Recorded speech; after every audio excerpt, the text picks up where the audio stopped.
សួរប្រិយមិត្តទាំងអស់គ្នាស្វាគមន៍កាន់អត្ថបទសុខភាពបន្តទៀតអញ្ចឹងអត្ថបទសុខភាពខ្ញុំថ្ងៃនេះខ្ញុំលើកយកទម្លាប់ចំនួន4នៅពេលដែលអ្នកអនុវត្តហើយវាអាចធ្វើឲ្យអ្នកខូចទាំងស្បូនឬក៏អាចមានបញ្ហាដល់កលៀនអញ្ចឹងថាតើទម្លាប់ទាំង4ហ្នឹងវាមានអីខ្លះហើយទម្លាប់ទាំង4ហ្នឹងអ្នកគួរតែជៀសវាងអូខេអញ្ចឹងសម្រាប់ទម្លាប់ទី1គឺការញ៉ាំអាហារប្រៃ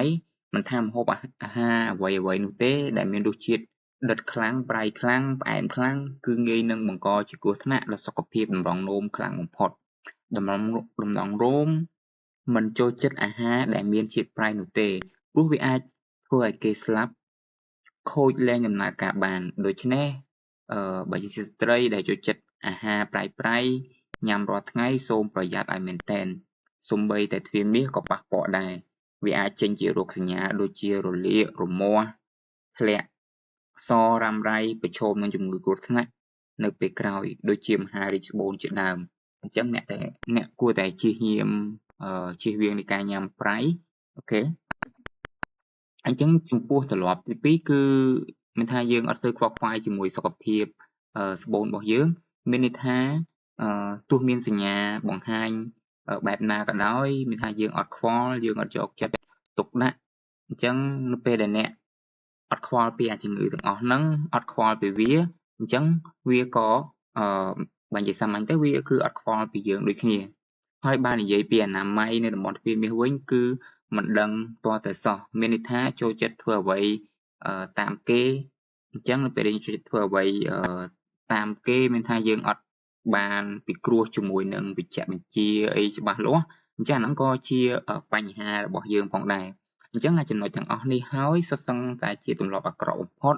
ហើយវានឹងទៅបំផ្លាញស្បូនអ្នកឲ្យមានបញ្ហាដូចជាមានគិសដៃស្បូនមហារីកស្បូនធ្លាក់សធំក្លិនឆ្អាបជាដើមសញ្ញាទាំងអស់នេះហើយគឺសុទ្ធសឹងតែ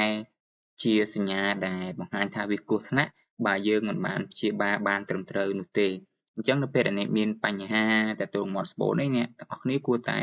ពិគ្រោះជាមួយនឹងវិជ្ជបណ្ឌិតដែលគាត់មានជំនាញខាងហ្នឹងកុំទុកវាចោលឲ្យសោះ